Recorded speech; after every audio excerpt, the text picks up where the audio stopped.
Good evening, visitors. Welcome to the Australian War Memorial's Last Post ceremony. My name is Emily Hiles, and joining us today from the Royal Australian Navy is Captain Paul Mogger. We warmly welcome the family of Private John Caminiti, whose story will be told shortly. We welcome the veterans who have served, those that are still serving, and the families that love and support them. The live stream of this ceremony is made possible by the Returned and Services Leagues of Australia and the RSL and Services Clubs Association. We welcome members who are watching the broadcast of this ceremony across Australia. During this evening's ceremony, wreaths will be laid at the base of the Pool of Reflection by family and visitors to the memorial. If you're able, please stand and join in singing the National Anthem.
The Australian War Memorial was the vision of Charles Bean, Australia's First World War official historian.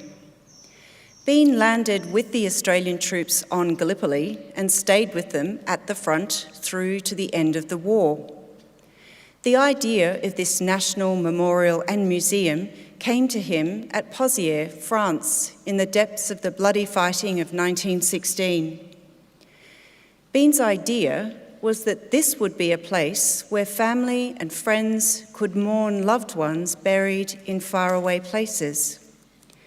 It would also be a place that could help all Australians understand what these men and women had endured and what they had done for us. Bean's vision, to which we remain true, is best expressed as inscribed in the entrance to the memorial's galleries. Here is their spirit, in the heart of the land they loved, and here we guard the record which they themselves made. Tonight, we will read the story behind just one of those on the Roll of Honour, which lists the names of more than 103,000 men and women who have given their lives for us in war and on operations for more than a century. But first, we present a lament, Flowers of the Forest. Wreaths and floral tributes will now be laid at the base of the Pool of Reflection.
Today, we remember and pay tribute to Private John Caminiti. John Caminiti was born around 1886 in New Italy, near Woodburn in New South Wales. One of 7 children born to Rocco and Catherine Caminiti, he spent the first years of his childhood at his parents' farm before the family relocated to the Sydney suburb of Rozelle. He received his education at West Leichhardt Public School and worked in the family's fish business. In 1913, Caminiti opened a seafood cafe in Balmain with his brother, Rocco Jr. John met a woman named Millicent, who they employed. John and Millicent later moved into a home together in Balmain and had 2 children named John and Iris. Caminiti enlisted in the Australian Imperial Force on the 20th of March 1916, delaying his plans to marry Millicent. He was assigned to the 36th Battalion and began his training in Australia. In October 1916, he embarked for active service from Sydney on board the troop ship Border. His family recalled that Millicent followed him to the ship, where John gave her the Rising Sun badge from his slouch hat as a parting gift. Private Caminiti arrived in England in early January 1917, where he continued training with his unit. In April, he embarked for the Western Front, joining his unit around the Ypres sector in Belgium, where it was preparing for its first major battle at Messines. The battle commenced at 3:10 a.m. on the 7th of June, when 19 mines exploded under German lines along the Messines Ridge. Under heavy artillery fire, the troops pushed forward to capture enemy positions along the high ground. By the end of the day, the ridge had been taken despite heavy enemy resistance.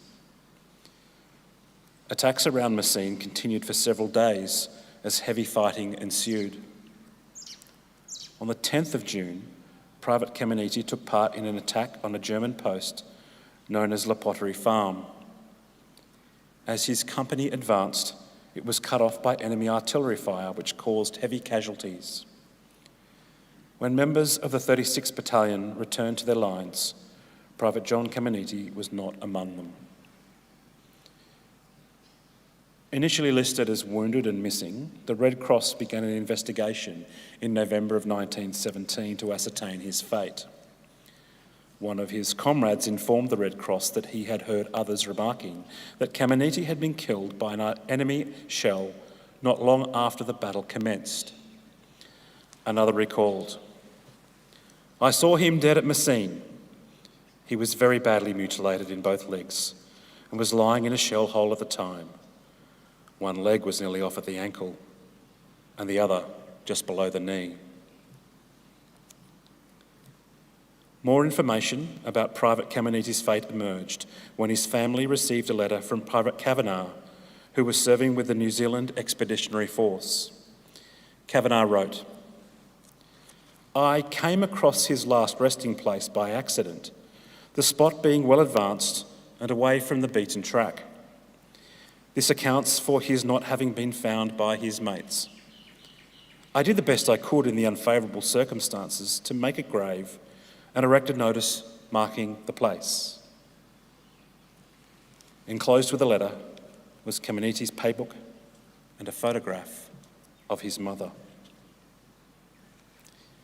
In January 1918, a court of inquiry determined that Caminiti had been killed in an action during the attack at Messines on the 10th of June 1917. In the aftermath of his death, his family posted a notice in the local newspaper which read, "Somewhere in France they have laid him, our loved one so true and brave. Far away from the land of the wattle, he sleeps in a hero's grave." Owing to the continued fighting in the region, Private John Caminiti's final resting place was lost. Today, He is commemorated on the Meningate Memorial to the Missing in Ypres, Belgium, among more than 50,000 soldiers of the First World War who have no known grave. He was 30 years old. His name is listed on the Roll of Honour on my right, among almost 62,000 Australians who died while serving in the First World War. A photograph of his name listed on the Meningate Memorial is displayed today beside the pool of reflection. This is but one of the many stories of service and sacrifice told here at the Australian War Memorial. We now remember Private John Caminiti, who gave his life for us, for our freedoms, and in the hope of a better world.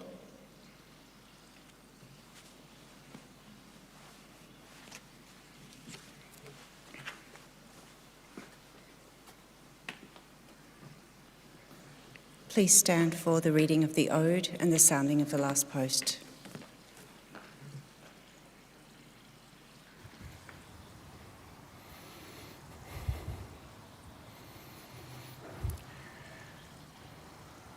They shall grow not old, as we that are left grow old.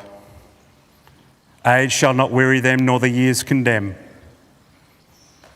At the going down of the sun and in the morning, we will remember them. We will remember them.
Lest we forget. Lest we forget.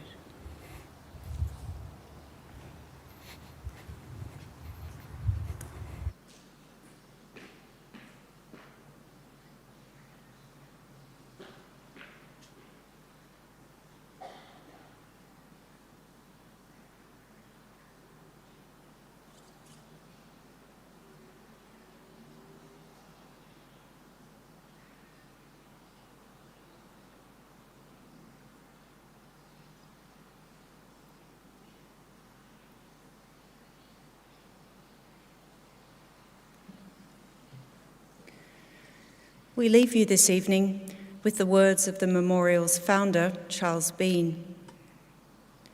Many a man lying out there at Pozières or in the low scrub at Gallipoli, with his poor, tired senses barely working through the fever of his brain, has thought in his last moments, well, it's over.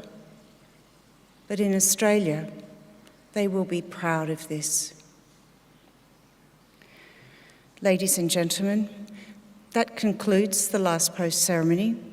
On behalf of the Director and staff, we thank you for visiting the Australian War Memorial today and for your continued support of the Memorial's development project. We wish you all a very pleasant evening.